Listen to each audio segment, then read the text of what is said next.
launching intercontinental ballistic missiles and recently claiming it successfully tested a hydrogen bomb. 포악하고 예측 불가능하고.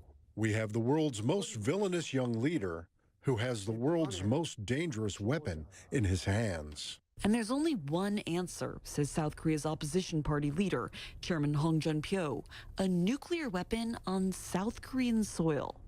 He's flying to Washington, D.C. next week to make his case. Are you giving up on the idea of a denuclearized North Korea? 이제 북핵은 마지막 단계에 와 있습니다. We are currently witnessing the final stages of the North Korean nuclear threat. In my understanding, only by deploying tactical weapons on South Korean territory can we negotiate with North Korea on an equal footing. There hasn't been a nuclear weapon in South Korea since 1991 when the U.S. removed the assets. The Nuclear Non-Proliferation Treaty bars South Korea from building its own weapon. Last month, South Korean President Moon Jae-in told CNN nukes here are not an option. To respond to North Korea by having our own nuclear weapons will not maintain peace on the Korean Peninsula and could lead to a nuclear arms race in Northeast Asia.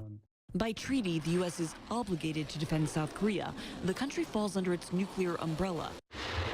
But Chairman Hong says there's reason to worry. North Korea's testing of intercontinental ballistic missiles, or ICBMs, believed to be capable of reaching the United States, coupled with its claims of miniaturizing nuclear warheads, could leave South Korea more exposed.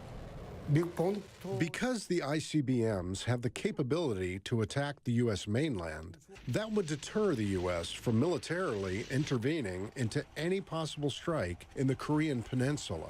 Would the United States continue to protect South Koreans when it means that their own soil is being threatened? He tells us what he plans to tell lawmakers next week. My mission to go to the United States is out of desperation of what we're seeing with North Korea and what we're seeing in terms of our security threat. What I'm doing is to try to convey the public opinion of South Korea to U.S. lawmakers. A Gallup poll in September showed 60% of South Koreans supported having some form of nuclear capability. U.S. President Donald Trump even entertained the idea as a candidate.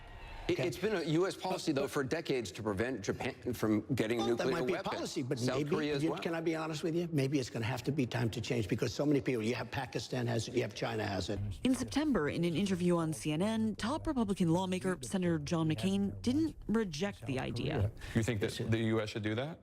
I think it ought to be seriously considered. Adding a nuclear weapon here, South Korean officials say, would mean officially acknowledging nuclear weapons there. But that's a reality Chairman Hong says his country must confront. Kim Jong-un, he's completely unchecked. He's inconsiderate of his people. He's ruthless, and he's very young. This is a huge threat to world peace, and this is completely and utterly different from what we have witnessed in the past. Alexandra Field, CNN, Seoul, South Korea.